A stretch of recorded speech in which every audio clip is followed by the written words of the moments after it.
You think this land belongs to you? You're just the widow they left behind. That's what they told her, cold final meant to keep her silent. But when Mara cracked open that rusted metal chest beneath the abandoned mine, she didn't just find rare gemstones, she uncovered a lie buried by her own family. And once the storm hit, no one could stop what came next. Before we dive in, let me know. What time are you listening to this and where are you?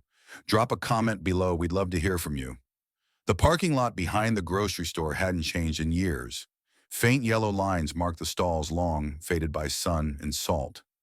The day's last light stretched across the windshields, casting orange streaks over cracked hoods and smudged glass. Mara tugged her coat closed as she pushed through the employee door, stepping out into the dry autumn wind.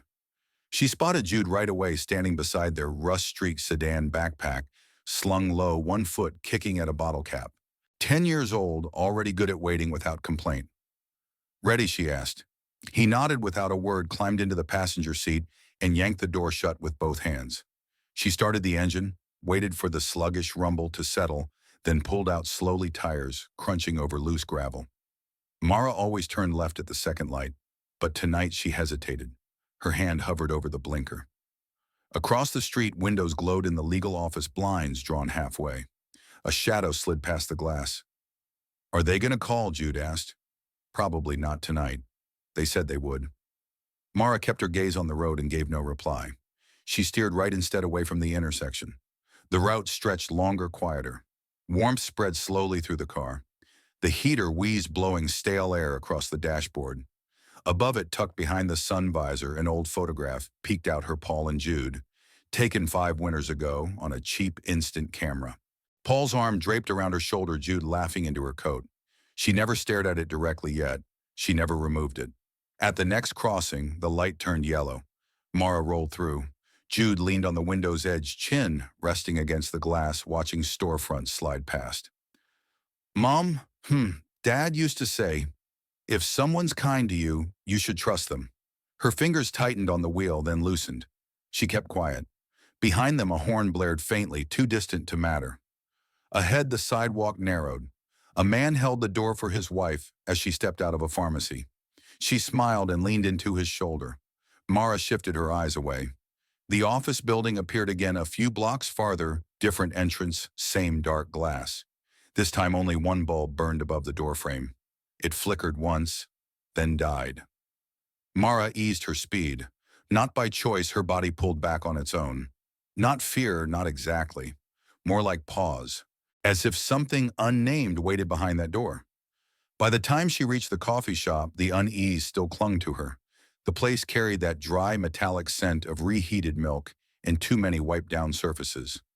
Mara slipped through the front door and spotted Irene right away, seated in the corner booth near the window, a fake smile already in place. Darren sat across from her, his jacket still buttoned, a man always halfway out the door. Mara kept her coat on as she joined them. The seat squeaked under her. No one asked if she wanted anything. "I'm glad you made time," Irene said, stirring an untouched latte. "We won't take long, just something we thought you should hear first." Darren pulled a folder from his leather briefcase and placed it on the table between them. The edges were perfectly aligned, the kind of neat that felt rehearsed. "You remember Black Hollow?" he asked. Mara glanced at the label on the folder. "That mining site, Dad's old property." "Yeah," Irene chimed in. "Turns out it's got potential. Big potential. And since Paul's portion technically passed through to you..." She paused, letting the implication float there. Mara waited. She wasn't in the mood to fill silences for them. Darren opened the folder, revealing a few pages of mock-ups, cabins in stylized watercolor birds, mid-flight glass walls overlooking trees that likely didn't exist. He tapped a rendering. Eco-retreat. Low impact. High return. It's the kind of project that gets attention. Maybe even state funding. Mara raised an eyebrow. "You'd be a partner," Irene said. "Not a donor. We just need to finalize things legally." "And you need money," Mara said flatly. Darren didn't flinch. "We're putting in our share too, but your name's tied to Paul's interest. We can't move forward without cleaning that up." Irene leaned forward, clasping her hands. "We want you in. That's why we asked to meet face to face. You deserve something real, Mara. Not just checks that run out and bills that pile up." They talked more. about timelines, projections, opportunities. Mara nodded at the right times but heard little. Her mind drifted to Jude's soccer shoes, soles peeling, and the rent check that hadn't cleared yet. Then Irene said it. "You've still got the insurance right, Paul's policy." Mara looked up. Irene's tone was gentle, but her eyes were tight. Too still. "You're sitting on it," she continued, "and you haven't touched it for over a year. This is a way to honor him honestly." Darren added, "He would have wanted to build something, not just fade into a memory." That was what did it, not the pitch, not the pictures. That sentence. Mara reached for the pen they'd laid beside the folder. Her hand hovered. "Is this legally binding?" she asked quiet. "Only if you want it to be," Darren said, but they all knew it already was. She signed. The pen left a faint scratch. Irene smiled like someone sealing a contract. Darren shut the folder without a word. 3 weeks slipped by before Irene called again. Mara missed the first attempt, caught the second while standing in the cereal aisle. Irene's voice poured through the line like syrup. "Thursday," she said. "We're heading out to the island. You and Jude should come see it firsthand. It's always good to feel connected to where your money's going." Mara didn't argue. She packed a single duffel for both of them, just enough for a day and night. Jude tucked in his flashlight and a comic book. They left before dawn. The drive wound through long stretches of forest where the morning light pierced thin cracks between the trees. Mara kept one hand steady on the wheel, the other resting flat against her thigh. Darren handled the driving. Irene sat up front, filling the air with chatter about logistics. Jude slept most of the way and back. By early afternoon, they reached the dock. A flat gray boat idled, engine thrumming low and steady. Mara helped Jude climb aboard and sat with him as the shoreline receded. The water glimmered pale and cold. Black Hollow was quieter than she had pictured. No cranes, no survey flags, no workers. Only a cluster of buildings sagging inward like lungs that had surrendered. "This was the dispatch office," Darren said, motioning to the largest ruin. "We'll clear it eventually." They wandered a while. Jude kicked rocks and chased gulls.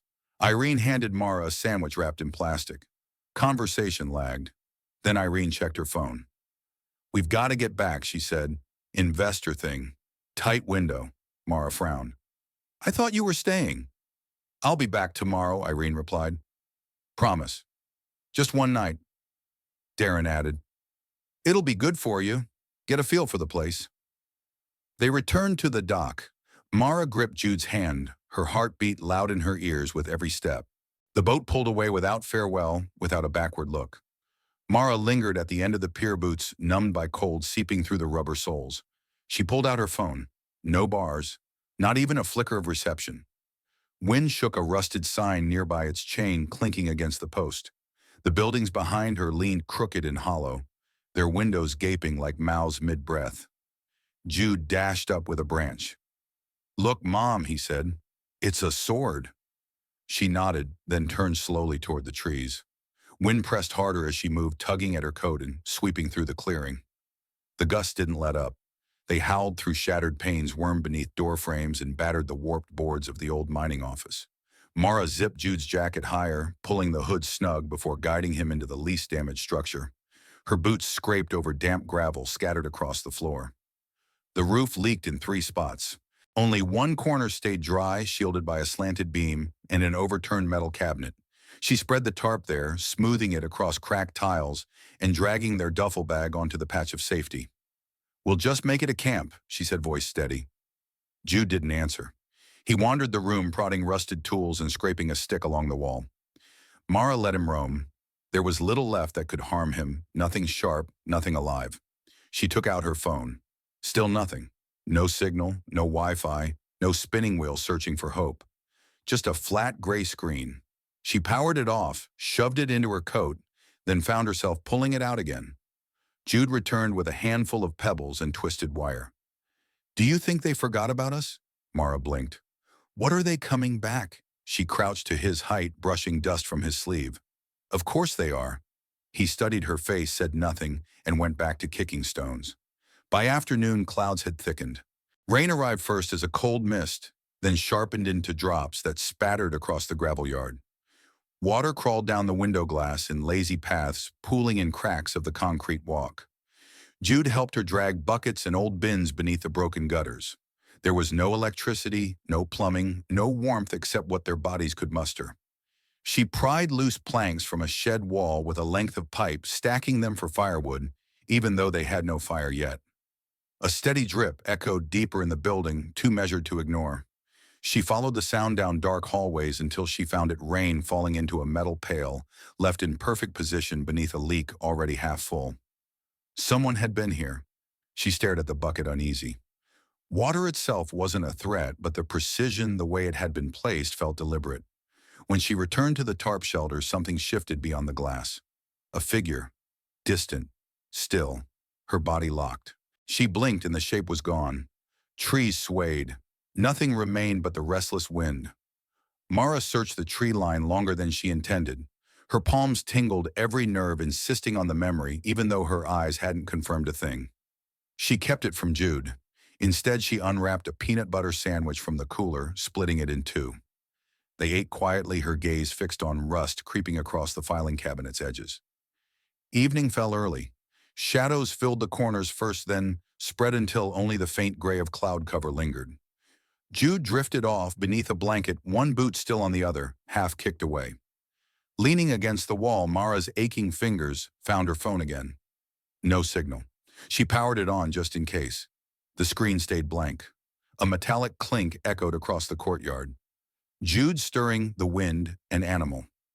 She lifted the flashlight, its beam thin but steady, and moved toward the back of the building. Then Jude's voice cut through sharp with excitement. "Mom, look at this." She followed the sound around the far side of the structure. He pointed to a half-buried chest wedged against the stone wall, metal corroded hinges, crumbling padlock, swollen tight with rust. Mara crouched and brushed her fingers across the lid. "What's inside?" Jude asked. "I don't know," she said, shaking her head. She tugged at the lock. It didn't budge. Her hands hovered. The weight of the chest, the way it seemed to have weighted, made her want to step back. But she didn't. Not completely. She stayed there, breathing, palm pressed to the cold iron, as though weighing whether to try again. She never opened it that night. By morning, the air had shifted. The heavy mist and pressing gray had given way to a pale strained blue with winds that hadn't eased since before dawn. Mara zipped Jude's jacket higher, tugging the hood over his ears, before he darted across the clearing toward the rusting machinery near the mine's edge. From the shelter, Mara folded her arms tight across her chest. Above, the tarp snapped in uneven bursts, threatening to tear loose with every gust. Nails strained. So did her patience. Jude slipped out of sight behind a pile of rusted scaffolding. Moments later, his quick footsteps returned. "There's a man," he panted. "By the ridge." Mara straightened. What he was squatting near some rocks had wire and a knife. "I think he was checking traps." "Did he say anything to you?" Jude shook his head. He looked right at me. Just looked. Her first impulse was to scold him for wandering that far, but she bit it back. Instead, she said, "If you see him again, you stay with me. No matter what." His mouth twitched, caught between curiosity and fear. Mara grabbed the hatchet from beneath the tarp and circled the side of the building. The ridge Jude had pointed to lay empty, just broken ground, tangled grass, and a crow vaulting into the sky. Later, on the north side of the island, she found the fire pit. A ring of stones still dark with soot. In the center, a blackened tin can burned almost clean.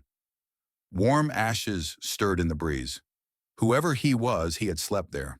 Maybe more than once. She kept that from Jude. The island shrank in her mind after that. She carried the hatchet closer, checked every corner of their shelter more often. Jude lingered near stacking bricks into towers and naming them after comic book cities. His chatter filled the air, words she only half heard. That afternoon, while tying up another strip of tarp with rope, frayed nearly to threads, movement snagged her vision. The man stood near the far trees, just beyond the collapsed fence line. Tall, shoulders bent. A beard hung uneven across his chest. His coat, brownish green, was patched at the elbows and knees. He didn't wave, didn't speak. In one hand, he carried a red plastic gas can. Mara stepped forward, careful not too far. Her boots sank in the wet ground. He crossed the distance without hurry, his gaze sliding toward her, but never fixing. No menace in his body, no welcome either. When he reached her, he set the can down, deliberate, almost gentle, then turned and walked away without a sound. She didn't follow. It wasn't gas. The can sloshed with water, clean and cold, when she sniffed beneath the cap. Jude hovered at her elbow. He brought it for us. Mara stayed silent. Do you think he used to live here? She glanced at the trees where he had vanished, then back at the can. He doesn't help people, she said. Not unless he gets something in return. She shoved it under a crate in the corner and covered it with a towel. When Jude asked why, she told him back up, in case the rain barrels run dry.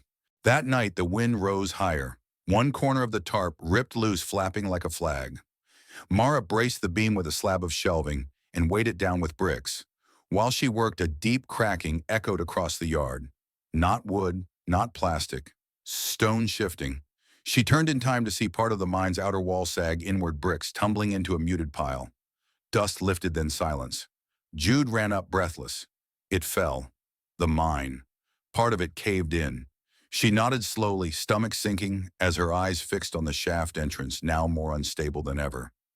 If Irene and Darren had sent her here, they either hadn't known or hadn't cared. Cold air hissed through the trees, biting her face. Back in the shelter after Jude slipped into sleep, Mara crouched beside the rusted chest by the wall. It had sat unopened for days.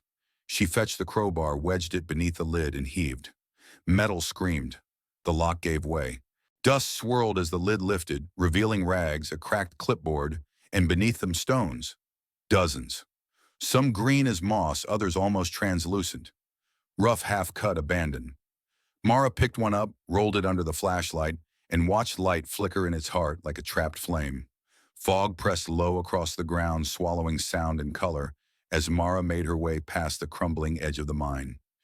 Each step sank into damp soil. Her fingers, raw from cold, clutched the handle of a jug half full of rainwater. She should have stayed near the fire, but something in her gut insisted today she needed answers. The shack stood like a shadow cut into the hillside. Smoke no longer curled from its chimney, but a metal bucket sat near the steps, and boot prints in the mud hadn't dried. She didn't knock this time. I was expecting you, a voice called from behind. She turned. Noah stood at the tree line, a long coil of wire slung across his shoulder. His coat was zipped halfway up, eyes sharp beneath that unruly mess of gray hair. A younger man might have looked startled. He didn't. I came to return the water, she said. And to ask, he raised a hand. Come in. The cabin was spare, but lived-in, scented with pine resin and kerosene. He motioned toward a wooden chair beside the cast-iron stove. Its door cracked just enough for orange light to leak through. Mara sat, setting the jug at her feet. You were a miner, she asked. Noah shook his head. Engineer. Geotechnical consultant. I didn't swing hammers, I read the ground. And this mine was dangerous, he said flatly. I reported cracks forming, gas seepage, the slope shifting more than it should have. Then they shut it down. He gave a humorless chuckle. They shut me down first. Pulled me off the project, forced me to sign a severance with a non-disclosure clause. Weeks later, boom, officially abandoned. Mara blinked, struggling to absorb it. Why would they do that? His gaze sank to the floorboards. That's the thing. It wasn't about safety. It was about what they found in the lower layers. Crystals, maybe gemstones. I don't know for sure. But enough for someone to decide it was worth more hidden. A chill climbed her neck. My husband, she said slowly. Paul. He came here once, talked about old mining claims. Said the closure didn't make sense. Noah looked up. He was curious. Asked smart questions. I told him I couldn't help. He came back anyway. She rubbed her palm over her knee skin, cracked from cold. He never told me much. Just, that he didn't trust his family. Noah gave no answer. He stood and rummaged through a crate. Yellowed maps spilled out until he pulled one free and spread it across the table. Lines, some straight, some jagged, cut through the sketch of Black Hollow. A thick red X marked the north shaft. Your family knows, he said quietly. Maybe not everything, but enough. And they sent you here anyway. Thunder rolled in the distance. By the time she reached the shelter again, the wind had picked up, rattling the plastic tarp she'd nailed over the broken window. Jude lay curled in the old sleeping bag, cheeks flushed, lips dry.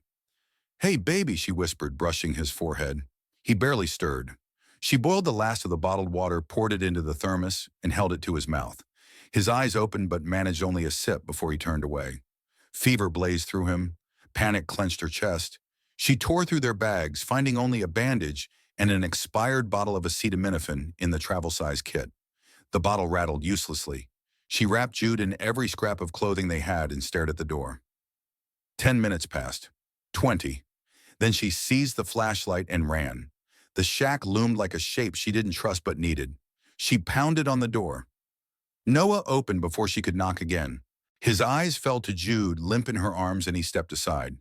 She didn't ask permission, just hunched forward, carrying her boy like a lifeline. Noah motioned to the cot in the corner. Lay him down. She hesitated, then obeyed. Jude let out a small, shivering breath. She knelt, hands moving over his hair, his back searching for any sign the fever might break. Noah rummaged through a metal box. I've got some old meds, may not be fresh, but better than nothing. He handed her a vial and a plastic spoon. She measured the dose carefully, her hands trembling harder now that the adrenaline ebbed. When it was done, she slumped against the wall, eyes fixed on the stove's orange glow. Noah stayed silent. Fog pressed against the windows like a second skin, and somewhere beneath them, deep in the mine, something waited. Wood in Noah's stove cracked and hissed, steam rising from his boots, drying near the fire. Rain tapped steadily at the windows like a memory pressing to be let in. Mara sat on a stool, the metal box open in her lap, strange stones resting there, rounded pale green fragments dull in the firelight, yet unlike anything she had seen. Noah leaned closer, one hand braced on the table. His brows knit as he picked up a shard with a cloth, turning it under the light. He didn't speak right away. What is it, she asked, rubbing her fingers together to get rid of the charcoal dust. He exhaled slowly. This isn't coal. Well, yeah, I figured that much.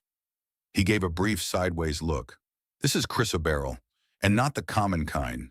There's color zoning here, and see that shimmer just under the surface. He tilted the fragment. It caught the light for a second, something cat's eye-like flickering deep within. She blinked. Is that valuable? He nodded once. In the right cut, in the right hands? Yes, very. Mara tried to keep her voice calm. How valuable? Noah paused. A single clean carat of fine chrysoberyl could fetch hundreds. Alexandrite, even more, thousands. You've got raw material here. If it runs deep, this land's sitting on a vein someone buried. She went still. His words sank into her like cold water. You're telling me they left this behind? They didn't leave it, Noah muttered. They sealed it. Quietly. I was gone by then, but I heard things, rumors about export licenses, someone at the state level looking the other way. This place was worth fighting over, and they let it rot to keep it hidden. Mara fixed her gaze on the stove. The fire popped. You think Irene and Darren knew? They knew enough to dump you here. His voice was low now, nearly drowned out by the wind. And if they suspected what was really down there? She folded her arms. They'd come back. To clean up. Not to rescue. Her thoughts twisted, knotted. Jude still slept nearby, one arm flung over his chest, cheeks pale but cooler now. She looked at him, then at the box. Noah leaned back in the chair, studying her in silence. She lowered the lid. Is it worth it? She asked. Digging deeper, I can't answer that. You said they buried it. I said they tried. She rose, restless now, and began pacing. Her boots thudded softly on the wood. The rain had eased, leaving a mist that clung to the glass like breath. What if I left, she said, took Jude, walked away, reported them, let it go?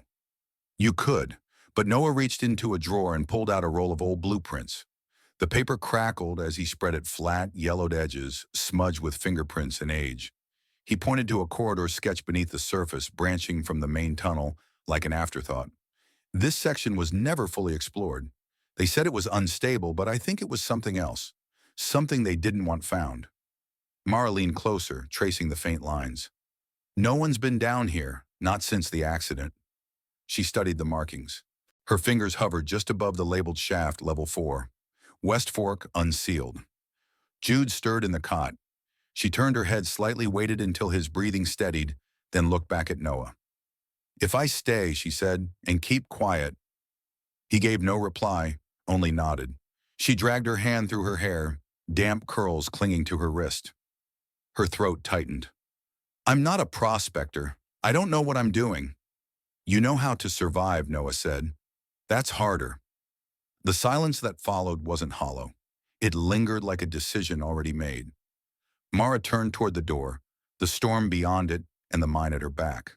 The box of stones sat on the shelf, now closed tight but heavier than any secret she had carried so far. I need a week, she said. Noah didn't question it. He simply moved aside, reached for another map, and cleared space on the table. The rain stopped. The fire held. The mine waited.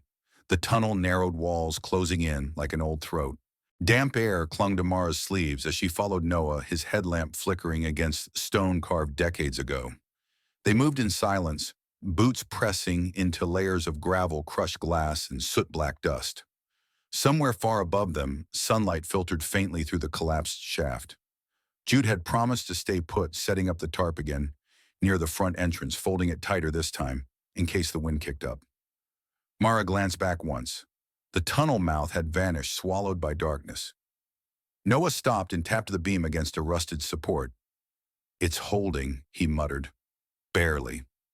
She knotted fingers, brushing the cold wall beside her. It was veined thin lines of mineral gleaming faintly where water had once run down. Beneath the grime, yellow-green flashes caught the light. He pointed. That's it. She crouched. Chrysoberyl. He knelt beside her, scratched gently with the tip of a folding knife. The outer layer flaked off like old bark, revealing a deeper shimmer. You see that split, he asked. Mara leaned in. Someone tried to cut it. Someone started to, then stopped. He stood again, brushing his palms on his jeans. They must have gotten spooked, or silenced. She pulled a small notebook from her jacket, writing with quick, careful strokes. Numbers, sketches, where the veins met the fault line. She didn't know exactly what she was recording, but it felt important, like she was staking a claim in real time. For the first time in weeks, her hands didn't tremble. Deeper in the ground turned soft patches of wet earth, interrupting the gravel. Noah led her down a side path lower than the rest, nearly vertical at one point. They slid down a mossy incline, emerging in a wide cavern held together by old steel beams. Chunks of stone lay scattered across the floor, some cut cleanly, others still embedded in the rock. One of them caught her eye, a piece no bigger than a plum split at the edge to reveal a cloudy blue interior with a streak of violet. She picked it up, held it in both palms like it might vanish. Noah watched her, not unkindly. It's different when you find it yourself. She nodded slowly. It's mine. He didn't reply. As they climbed back out, she continued asking about pressure zones, fractures, how light affects color. Noah answered, but there was a gravity to his tone she didn't like. At one point, he stopped mid-sentence. You understand they're coming, right? Mara turned to him. How would they even know they'll know? He adjusted the strap of his pack, then started moving again. Not because of what you said, because you're still alive. That stuck with her all the way back up. They emerged near the upper mouth of the shaft just as the air began to shift. Jude stood at the tent, hands on hips, grinning like he'd just finished building a fortress. I doubled the stakes, he said. Used rope this time. She smiled, ruffled his hair, then turned toward the shoreline without knowing why. Something was different. Wind pressed against her collarbone, sharp and restless. The tide had gone out, revealing long trails of sand along the western bank. Her eyes noticed it before her mind caught up. Tire ruts, thin fresh, curving in from the south edge, slicing across the wet beach in two looping arcs. No ferry had come. No other footprints but theirs. She stepped closer. Noah appeared at her shoulder jaw, tightening as he stared down. That's new, he said. She traced the groove with her boot. Not wide enough for a truck, but deep enough to mean weight. Someone had landed here. Someone with purpose. How long ago? He scanned the sky. Couple hours, maybe. Mara stayed quiet. The tracks angled toward the trees, fading where the ground hardened. Beyond that stillness, she didn't follow. Instead, she stood there a long time, eyes fixed on the harbor's direction. Somewhere out there, a plan had shifted. The wind carried a new smell, less salt, more smoke, as if something distant had been lit and they were only just beginning to catch the first breath of it. A trash bag had split open just below the old ferry ramp. Wind-scattered wrappers, a crushed energy bar, and a water bottle that didn't belong. She picked it up by the neck. Rock Spring. Not from the island.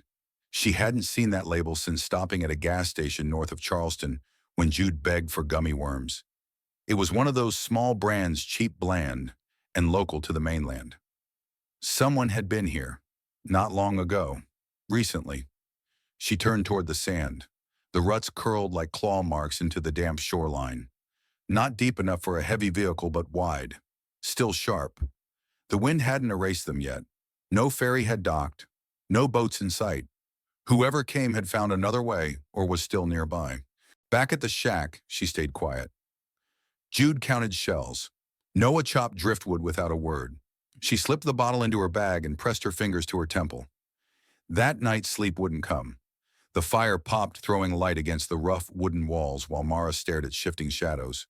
Her thoughts circled, useless, relentless. She tried reading, failed. She turned off the lamp, lay down, and opened her phone. 0 bars. Battery at 29%. Just past 3 a.m., she rose and sat at the small table, elbows pressing into the wood, listening to Jude's breath. Every gust in the dark sounded like a footstep, every creak a warning. At sunrise, she barely noticed Jude stirring until he tugged her sleeve. "I saw something." Her throat went dry. "What do you mean, flashlight?" "Over by the mine. I think someone's there." She dressed quickly, grabbed her phone and a folded cloth to cover it. When Jude looked up at her, she forced a smile. "It's probably nothing." She followed the narrow trail toward the lower entrance. The mine mouth stood quiet in the fog. Everything looked ordinary, but she wasn't here to confront anyone. Not yet. She wedged the phone into a gap between 2 boards, camera aimed at the path. Hit record. Walked away without turning back. Hours passed. They made tea over the stove. Noah never asked where she had gone. Jude sketched boats in the dust on the floor. At dusk, she retrieved the phone. Screen smudged, battery flashing red. One recording. 4 hours. Most of it useless branches, shifting the occasional rustle. She fast-forwarded, heartbeat heavy in her ears. At 3:07 movement, a shadow crossing the lens. She froze the frame. A tall figure in a hooded jacket. Not close enough for a face. Behind him, another form. Smaller, slender. The two stood at the tunnel mouth speaking. No sound reached the mic, but their posture told enough. The man pointed toward the shaft. The woman folded her arms, rocked on her heels. That gesture. Mara knew it. She had seen it at baby showers, at funerals, at dinners, when Irene tried not to look bored. That shifting balance, the tucked hands, the impatient jaw. It had to be her. She locked the screen. The battery died in her palm. Her thoughts raced how they got here, how long they'd been watching, why they hadn't approached, or maybe they hadn't come to talk. Her eyes went to the cabinet where the sample stones lay wrapped in cloth.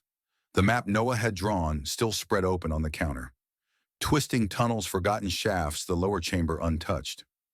"Irene," she whispered. The name fell like a warning. Jude looked up. What Mara gave no reply. She turned toward the door, listening. Nothing but the ocean's pull and retreat. Yet she couldn't unsee the tire ruts, couldn't forget the bottle, or the way those shadows had stood like they already owned the land. Noah returned near sunset with a small net of clams. He noticed her silence, said nothing. She slipped the dead phone into her pocket. Tomorrow she would return to the mine. Not to run, to see what else had been left. She tucked the wrapped stones beneath the floorboards and dragged a crate over them. Wind rattled the shack again, and from far off, deep in the trees, something snapped once. Then stillness. Noah wedged a rusted pipe between 2 crumbling support beams near the lower shaft. The metal groaned as he twisted it tight with bare, steady hands. Mara crouched nearby, flashlight balanced between her knee and shoulder. The air reeked of mineral dust and mildew. Cold seeped from the rock. "That should slow them down," he said without looking up. "Not forever, but long enough." She exhaled, lips pressed tight. Her hands were raw from gripping the rough ladder rungs earlier. Her muscles ached. But worse than the physical strain was the creeping unease that had taken root in her chest and refused to leave. They climbed back to the surface in silence. Jude slept in the shack, breath shallow but steady, wrapped in blankets scavenged from Noah's storage bin. Rain tapped the tin roof in soft bursts. Noah unrolled a yellowed map across the makeshift table, then placed a folded sheet of fax paper beside it. "Where did this come from?" she asked, already unfolding it with careful fingers. He leaned back, arms crossed. 1996. "I filed a report mineral inconsistencies in Sector 12. Unreported yield. Didn't sit right. A week later, I was reassigned. A month after that, they shut the site down for safety violations." She scanned the document. Typewritten names ran along the bottom, signatures from the mine's ownership board. One had been circled in red ink. Darren Colby. The paper trembled in her hands. He signed off on closing it. Noah nodded. "And on bearing every trace of what was here." "Why would he do that?" she whispered. "This mine could have changed everything for the company, for the town. For people like him, truth was more dangerous than silence." She sank slowly into the chair.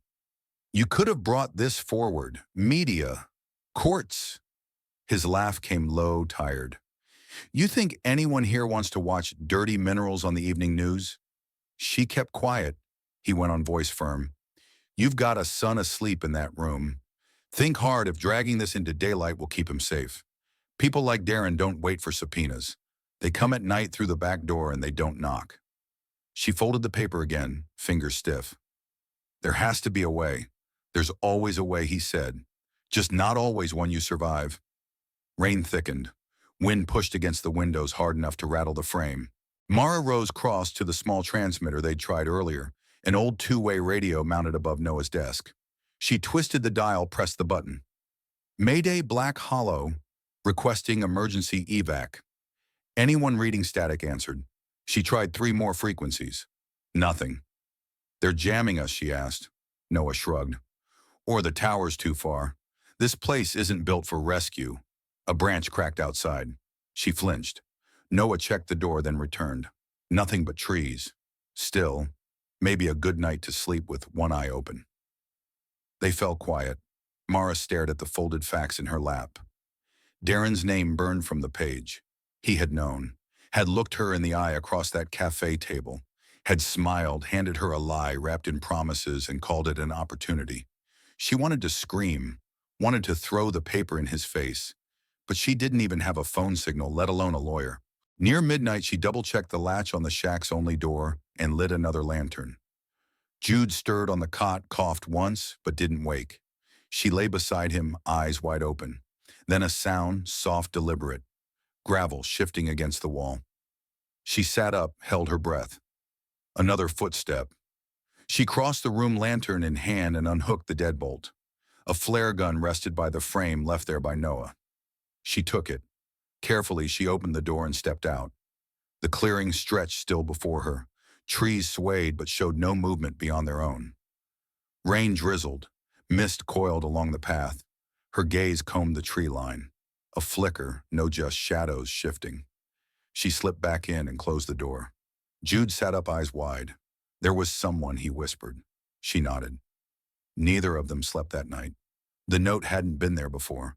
Mara found it crumpled near the bottom of her backpack, between Jude's extra shirt and a half-eaten granola bar. Slipped in quietly like a secret. "Leave tonight. Don't call the police. No one gets hurt." Her fingers clenched the paper until it crackled in the stillness. The handwriting was unfamiliar, sharp, precise. A warning without theatrics, calm, certain, in control. She folded it twice and shoved it into her back pocket. The sun had barely cleared the treetops. Gray light spilled over the rocks by the water. Jude slept under the patched tarp, tangled in a blanket. Noah was already gone. He had gone to the far stream for cleaner water. He should have been back. She began to pace, shoes crunching on gravel. The note looped through her head again and again. "If you leave," as if everything could be forgiven if she vanished. As if silence were the only currency they'd accept. For the first time in weeks, she wanted to run. Not from indifference, but from love. For Jude. For what might happen if she stayed too long. And yet, the crate remained under the tarp, filled with dull-looking stones that were anything but worthless. She had unearthed them. She had stayed when no one else did. Her hands shook. Still she didn't move. Rustling from the path broke her thoughts. She turned, expecting Noah's limp and quiet voice. Instead, Jude burst through the tent flap breathless. "He's hurt," he gasped. "Noah's hurt his arm. It's bleeding." She ran. They found him slumped by the stream, gripping his wrist, his forearm bent at a wrong angle. "Someone jumped me," he rasped. Came from behind. Didn't see a face. She crouched, pulled his good arm over her shoulder, and hauled him up. He winced but didn't cry out. Jude trailed close, scanning every tree as if one might blink. Back at the shelter, Mara splinted his arm with a broken tent pole and bound it with a towel. Noah gritted his teeth. "They're trying to scare you off." "Well, it's not working," she muttered. His eyes caught hers. "You sure?" She gave no reply. Instead, she crossed to the crate and lifted the lid. The stones shimmered in the morning light, glimmers of green and gold beneath the dust. Rough, imperfect, undeniable. She wrapped them in cloth, tied the bundle into a duffel bag, and swung it onto her shoulder. Jude stepped forward. "Where are we going?" She only motioned for him to stay with Noah. Down the slope past wild rosemary and salt-bitten rocks, she reached the shore. Packed sand stretched between boulders. Wind pulled at her hair. The tide breathed against the beach in slow laps. She stopped at the edge, chest tight. Turned to the tree line. Raised her voice, not a scream, but something fuller. "I'm not leaving." The words struck the air and lingered. She stepped forward, boots sinking slightly in the sand. "You want this," she shouted, holding the bag high. "Come get it." Stillness. Not birds, not waves, not even wind. The trees stood rigid like a jury refusing to blink. Another gust hit her back. The forest gave nothing in return. She waited not for an answer, but for resolve to take root. Then turned and walked back toward the shack, each step deliberate, knowing nothing could erase the choice now. Ash drifted low, curling in lazy spirals across the earth, as if the ground itself exhaled. Where their tent once stood, only a scorched ring of melted tarp and blackened debris remained. The fire hadn't spread far, just enough to leave a message. Jude's arms locked around Mara's waist. He didn't cry. His breath hitched now and then, sharp little sounds he tried to muffle against her sweater. He hadn't said a word since they returned from the mine and found it. That silence that was worse than screaming. Mara crouched beside the wreckage, fingers brushing the edge of a tin cup, half melted, still warm. The drawing Jude had made days earlier, crayon smudged a house with crooked windows, curled in the dirt edges, burned but image intact. She stared at it too long. Noah arrived not long after. His arm, still bound in a splint from the attack, hung stiff at his side. "You weren't supposed to be away," he muttered, kneeling near the circle. "That wasn't for show." She already knew. The burn pattern was too deliberate. No signs of a stray ember or accidental flare-up. Someone had come closer than she realized. Jude buried his face in her side, still quiet. Mara kept one arm around him, the other gripping the tin cup like it meant something. "They want you scared," Noah said. "They want you moving. They're getting bolder. They're getting impatient." She stood slowly, shifting Jude onto her hip despite his weight. Then we stopped waiting. The rustle came from the edge of the woods before she saw them, figures stepping from shadow into fading light. Irene moved first, her tailored jacket looking absurd against the backdrop of soot and wild grass. Darren trailed her clipboard in hand like he was about to finalize a real estate deal instead of confront a woman they'd tried to burn out. "Well," Irene said, arms folded, "this has gotten out of hand." Mara didn't respond. Her feet stayed planted, one arm wrapped protectively around Jude's back. The boy's gaze flicked toward the strangers, wide and uncertain. Darren cleared his throat. "We hoped you'd be gone by now. That was the humane option. You set fire to our shelter." He shrugged. "We made it very clear this isn't yours. You don't belong here. Neither do you." His lips twitched. "Difference is, we have the paperwork to prove otherwise." He lifted the clipboard, tapped it once with the pen. "Transfer of land ownership. You sign this and we walk away. You keep your boy safe. Nobody else gets hurt." Mara said nothing. Jude tightened his arms around her. Irene stepped forward, smile brittle. "Let's not dramatize this. We offered you a seat at the table, remember? You chose to play pioneer woman." Mara finally spoke. "Why come now? Why not just wait for us to give up?" "Because you didn't," Darren said, voice lowering. "You started poking around, sending pictures, digging." He flicked the pen toward her. "And we can't have that." Noah stepped from the tree-lined presence, quiet but unmistakable. You knew what was under here, he said to Darren. You knew 20 years ago. Darren's jaw twitched. You were discredited. You had me discredited. Same difference. Noah's eyes darkened, but Mara raised her hand before he spoke again. You want me to sign away what you stole? Darren didn't blink. We didn't steal it. We inherited it. Paul never filed his claim. You didn't either. All we did was fill the vacuum. I buried Paul, Mara said. Her voice held steady. While you filed papers. Irene rolled her eyes. Mara, stop pretending this is about justice. You don't have the money to fight us, and the press doesn't care about an old mine in a forgotten town. Darren extended the pen. You want your life back, sign. Walk away. Let this rot in the dirt where it belongs. She looked down at the clipboard. The paper was crisp, her name already typed beneath the signature line. Then she turned. She strode past them toward the mine entrance. Noah followed without a word. The steel hatch they had installed days earlier still stood firm. She gripped the bolt, twisted, and slammed it shut behind her. The click rang like a bell. Irene's voice cracked through the clearing. What are you doing? Mara didn't answer. She returned to the open ground, stood before her son, soot and salt streaking her face. You want it, her voice carried. Come take it. The lower shaft groaned under the weight of time. Every step sent echoes darting through the dark, colliding off rusted rails and water-stained stone. Mara followed Noah down the incline, one hand grazing damp rock, the other, clutching a flashlight that flickered too often to comfort. This used to be sealed, he muttered, nodding at a crumpled gate, half swallowed by rockfall.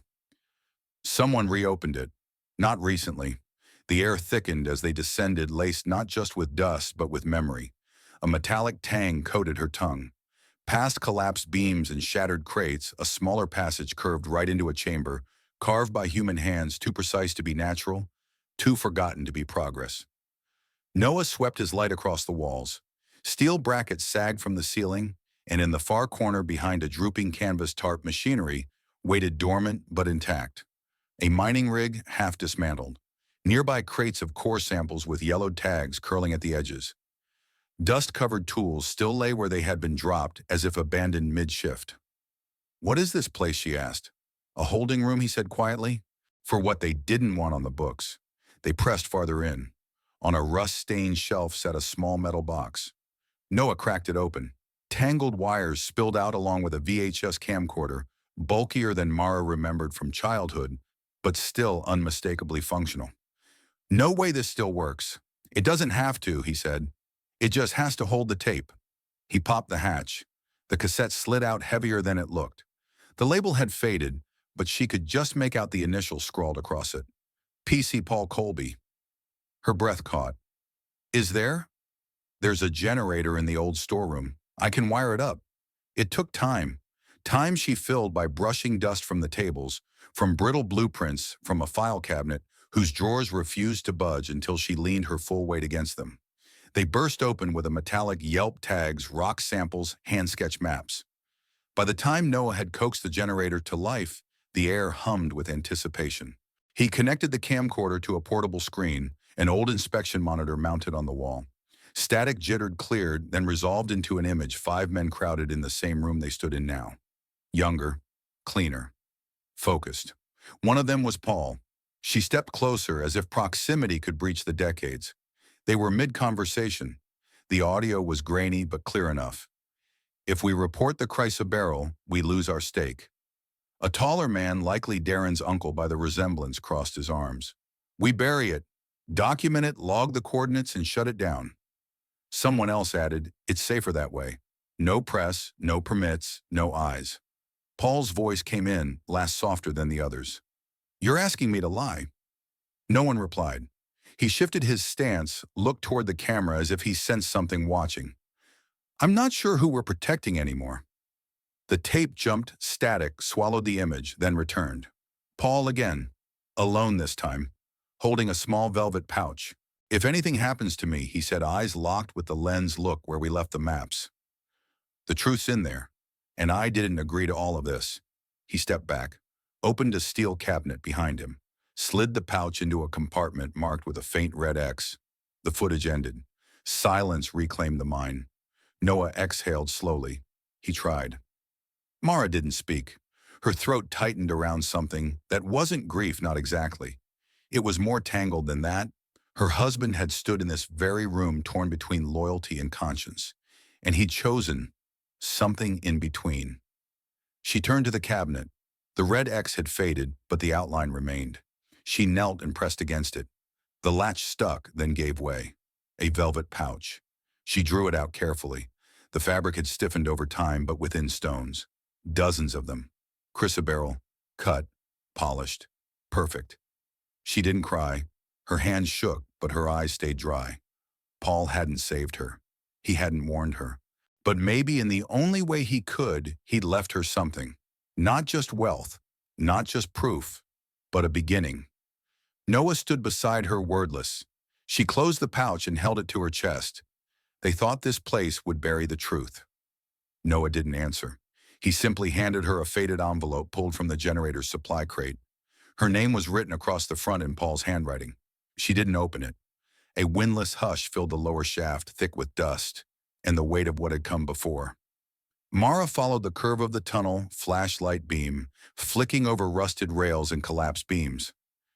Behind her, Noah limped, slowly cradling his splinted arm against his side.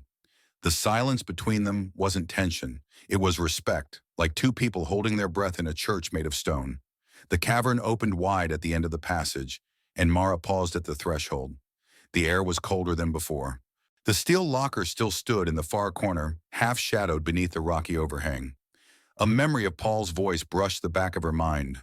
One of those low, uncertain murmurs he used when something weighed heavy on him. "We buried it together," she said aloud, surprising herself. Noah raised an eyebrow. "What?" She didn't answer. Her eyes had fixed on the floor. A footprint. Just one. Not hers. Not Noah's. Recent. She set the toolbox down gently, the click of the latch snapping through the chamber. "We're not alone." Noah exhaled slowly through his nose. "Then let's not make it easy." They worked fast. He piled rocks in front of the exit as best he could with one arm. She unscrewed the panel from the locker. The velvet pouch remained untouched, chrysoberyls inside, glimmering as if they were breathing. No dust, no smudge. As if Paul had just placed them there. She stared too long. "You all right?" Noah's voice steadied her. "I think he wanted me to find them. Eventually. Then he trusted you more than he trusted himself." The words hollowed her chest. Something shifted behind them. Not sound vibration. A scrape against gravel. Mara snapped off her light. Darkness collapsed around them. She grabbed Noah's sleeve and pulled him behind a rock pile. Two beams cut the dark. Flashlights. One swept across the locker. The other searched the wall like a prison yard spotlight. Heavy boots crunched closer. "I told you it'd still be here," a man muttered. Young, impatient. "I don't care what's here." She took the damn copy. If she talks a woman's voice. Sharp. No accent. Irene. Mara's breath caught. Darren wasn't with her. These were hired hands. Noah leaned close, whispering, "They're not looking for the stones?" "No. They're looking for me." The man kicked something metallic, cursed. Nothing in the locker. They wouldn't have left it here. Irene's steps carried toward the pit. She's not that stupid. Mara's hand tightened around a loose metal pipe. Her heartbeat thudded like a drum in her ears. Noah's fingers brushed hers, nudging her still. Irene moved toward the far opening. "Check that chamber." They slipped away into the crawl space they had widened days ago. As they crept, Noah's foot slid on loose shale. A sharp clatter rang down the shaft. The flashlights turned. Hey, Mara didn't run. She shoved Noah ahead, turned down a blind shaft and slid behind a rusted equipment cart just as footsteps thundered past. Dust rained from the ceiling. Noah wheezed hard, sweat soaking his collar. Mara glanced at him. "Can you keep moving, depends if you're planning to live." She almost smiled. They reached the vertical shaft rope still rigged. Mara thrust the pouch of stones into his hand. "You first, I'm slower. You're carrying everything that matters." Reluctantly, he climbed. She waited, counted to 20, then followed. Voices below faded. When they surfaced into the chill night, Mara turned to bolt the hatch but froze. A single line had been carved into the wooden frame. Go back and you'll bury him too. Noah read it, face darkening. He said nothing. Mara braced the hatch, heart pounding like war drums, then locked it double-bolted with both hands until the metal screamed. She stood there, breathing hard. They want to make this a war, she said at last. Fine. Rain came down like it had something to prove. Thick, unrelenting sheets hammered Noah's cabin as Mara slammed the door shut behind her, dragging Jude by the wrist. Mud streaked their legs. Her boots squelched on the warped floorboards. Across the room, Noah hunched over the emergency radio, twisting the dial with the urgency of a man who knew time had finally run out. A low crackle answered. Then a voice, faint, staticky, but real. Repeat your coordinates. Confirm number of persons stranded. Noah relayed the information twice, clipped and steady. Mara leaned against the wall, chest heaving. Jude clung to her side, soaked eyes wide but calm, now his breath sinking with hers. The roar outside deepened as wind shoved water through the cracks in the cabin siding. Beneath it all, the island trembled. Not just the sound of rain this time, a dull vibration rising through the wooden floor. Water surged through old crevices in the cliffs, pushing stone apart with every second. Years of abandoned tunnels and neglected warnings now catching up. Noah turned to her. We've got 30 minutes, maybe less. After that, I don't know what'll still be standing. Mara wiped her face with a sleeve. What about them? They're not far, he said. Still in the upper shaft. The water's gonna find them first. She hesitated. They'll hear the flood. They'll move. They're trapped. I locked the back hatch last night. Only way out is the surface ladder.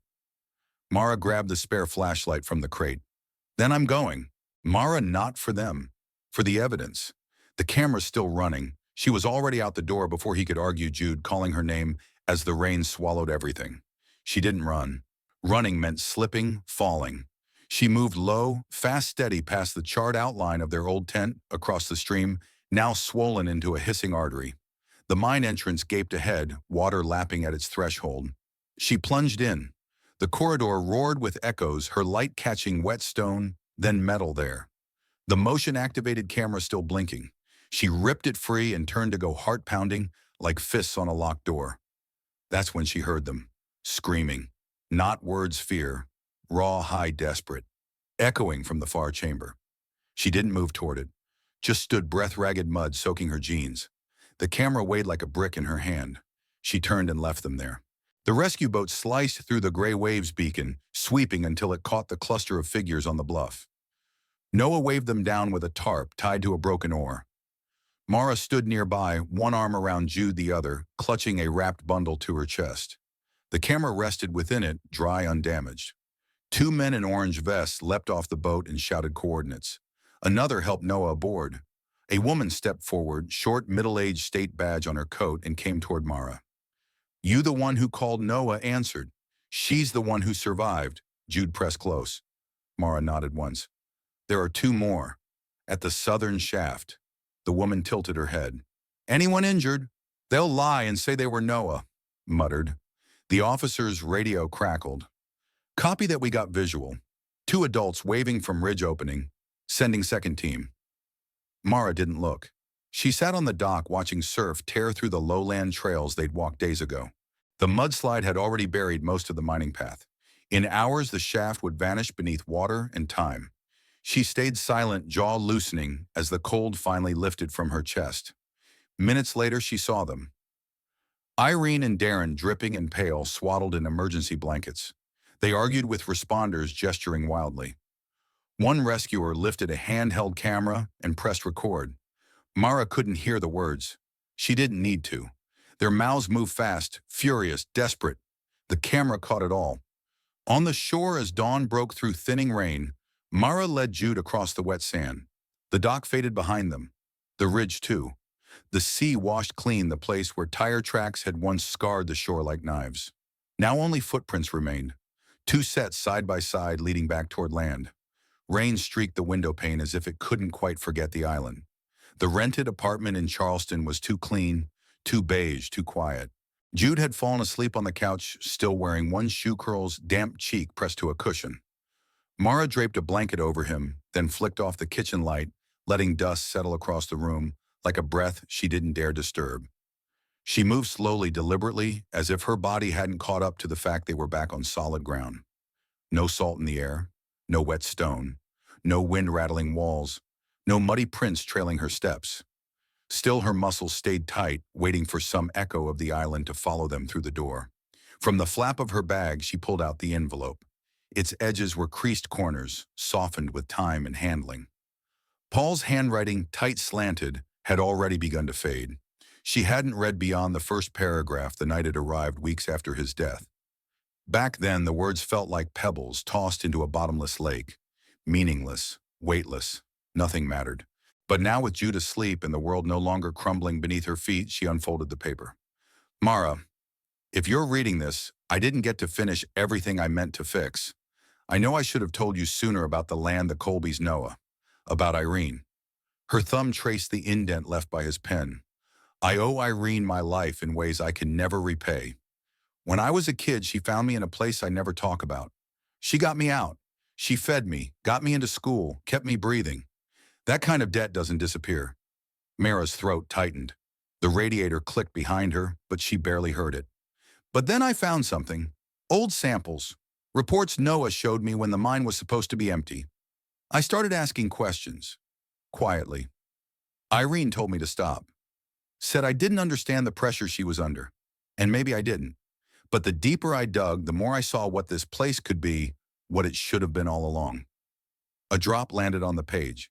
She wasn't sure if it had fallen from her hair or her eyes. You once told me truth only matters if you're willing to pay the cost. I didn't pay it. I backed off. I chose the side that asked for silence, not change. But if you ever find yourself on that land, if you're standing where I stood, don't let them bury it again. I love you. I always did, even when I disappeared inside myself. Paul. The silence that followed weighed heavier than any storm Black Hollow had hurled at her. She didn't cry, not like before. The ache was no longer jagged, only deep, a place she could touch without breaking open. She folded the letter, held it in her palms a moment, then rose. The apartment had no fireplace, only a kitchen gas burner. She struck a match, touched it to the edge of the page, and held it over the sink. Flames curled slowly at first, then raced, folding the sheet in on itself, orange gold, then black. Ash drifted into the basin like falling snow. She hadn't set it alight to forget.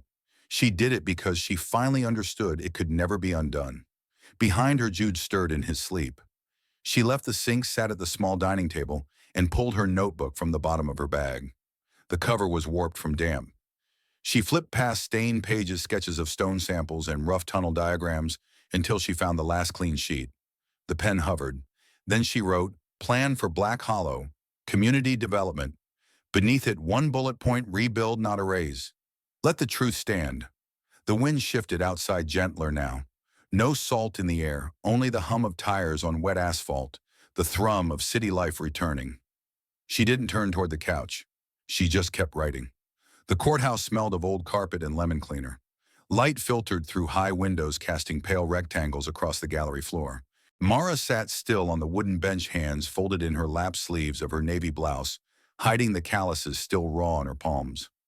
Noah sat 3 rows behind Kane, resting against the bench, fingers twitching at a wrist still stiff in its cast. He hadn't spoken since entering, not even when they passed Irene and Darren being led in, wrists, cuffed, expressions vacant. Mara didn't look at them either. The clerk read case numbers, charges, formalities. Words like wire fraud, obstruction, falsification of public records sounded dry, almost technical, yet each syllable dropped like a pebble into still water rippling outward. When her turn came, she stepped to the stand. The prosecutor kept it brief. Her testimony needed no flourish. The VHS footage had already been authenticated. The facts with Darren's signature and the timeline of the mine's closure had been reviewed. Independent experts had confirmed the samples held chrysoberyl in unusually pure forms. Even a retired state geologist had testified via Zoom. Still, when the prosecutor asked, "Can you describe what happened after you arrived on Black Hollow?" her mouth went dry. She didn't speak about fear or about being abandoned. She only described what she found step by step, like she was walking through the tunnels again. The collapsed shaft, the equipment left behind the safe, the stones. She kept her voice even, let the evidence do the heavy lifting. Across the aisle, Irene shifted, once lips pressed together. Darren kept his gaze lower jaw rigid. Neither had spoken since their arrest. When the prosecutor asked, "Did you ever hear either defendant make any admissions regarding the land or the mineral reports?" Mara paused, then nodded. "In the woods. The night before the fire?" Darren said, "We're not letting you turn this into some tabloid tragedy." "Was that statement recorded?" She shook her head. "No," but he wasn't whispering. The prosecutor moved on. She was thanked, dismissed. She didn't look at the defense table as she stepped down. Back in her seat, Noah gave a slight nod. She didn't return it, just stared straight ahead as the closing arguments began. The judge didn't rule that day. It would take time, deliberation, statements from state investigators. But the tension had already broken. The courtroom didn't carry the weight of doubt anymore. The story had shifted. It was no longer about one woman stranded on an island. It was about something larger, deeper, older. A headline from the Charleston Gazette-Mail had been pinned to a bulletin board in the hallway. "Widow left to die on abandoned island exposes millions in mineral fraud." Someone had underlined "widow" in red ink. Mara waited until the building emptied, letting reporters chase others for quotes. A few called out her name as she passed, but she kept walking, heels sharp on the tile. No comments, no grand exit. On the courthouse steps, the air felt heavier. Clouds pressed low over the hills, though the rain held off. She paused halfway down, fingers skimming the cold railing. Pigeons scattered at her approach. Across the street, a school bus rumbled by, children pressed to the windows, oblivious to courtrooms and charges. Jude would be waiting with the neighbor. He had asked if she'd be gone long, if another move was coming. She'd said no, and this time she believed it. A breeze caught the hem of her coat. She tilted her head back. Sky. Just sky. Not walls, not ceilings, not rock overhead or secrets buried underfoot. She exhaled slowly and stepped onto the sidewalk. The ferry left behind only a ripple, quickly swallowed by the tide. Mara crossed the dock with quiet steadiness, boots pressing into the same sand that once carried the imprint of a woman abandoned. Now the tracks were joined by others, smaller prints, darting and overlapping, children running without fear. Jude shouted something about a crab race and tore ahead. His laughter rose above the wind, crisp and bright. Mara didn't chase him. She only watched, grip tightening around the rolled blueprint under her arm. Up the path, the outline of a new foundation had already been staked. Orange flags fluttered where the first guide center would stand. On the porch of the refurbished cabin, Noah sat hunched beneath a blanket, a steaming thermos at his side. His right hand, still stiff from winter, cradled a sketch pad filled with notes and shaky ink. She joined him in silence, setting the rolled blueprint beside his foot. "Still think we're 3 months behind schedule," he muttered without looking up. "Rain's not doing us any favors." Mara didn't answer. She leaned against the railing, eyes sweeping the clearing where volunteers were lifting timber marking lines, unloading supplies. In the distance, someone lit the kiln. Smoke spiraled upward, curling into the clean spring air. Black Hollow breathed again. The sound of hammering floated up the hill. Not frantic, not desperate, just steady work. Purposeful. She stepped off the porch and walked to where the first beam would stand. The soil here was softer now, no longer packed down by years of secrets. She sank the post carefully into its mark, her shoulders taut, spine, straight face lifted toward the breeze. Jude came tumbling past again, a boy from town close behind. "Mom, we saw a fox by the creek. Can we name it?" She wiped her hands on her jeans. "You can try, but foxes don't usually answer." The other boy snorted. "We'll name it anyway." The two disappeared again, mud streaking their shoes. Noah joined her a few minutes later, dragging a folding stool. He opened the blueprint on a makeshift table and squinted down at the scrawl of measurements and notations. "You sure you want the visitor entrance this close to the water? I want them to see what we saw first." He tapped the margin with a knuckle. "That means reinforcing the path." "I know. You'll need at least one certified geotech on site by summer." "I know Noah. And funding. We have a small grant from the county. The rest will crowdfund." She turned toward him. "Let people see what's worth saving. They'll help." He grunted, not disagreeing. Wind caught the corner of the blueprint, but she pinned it down with a stone. Later that afternoon, as she rummaged through one of the supply crates, Jude wandered up with a solemn expression. "Can we name the field?" he asked, gaze fixed on the patch of dirt behind the cabin where they planned to install the sample exhibit. Mara paused. "What would you name it?" He shrugged. Paul's field. Her fingers tightened around the edge of the crate. She didn't speak for a moment. Then slowly she straightened and met his eyes. "No," she said gently. "We'll name it for what stayed." She glanced toward the ocean, blue and vast and very real. Not what left. Jude didn't fully understand, but he nodded anyway. Behind them, the fire roared hotter in the kiln. Sparks rose and drifted like the first time she'd seen flames on this island. But this time, not in fear. This time, they lit the way forward. Tools clattered. Voices echoed. Plans unfolded across the ground like seeds.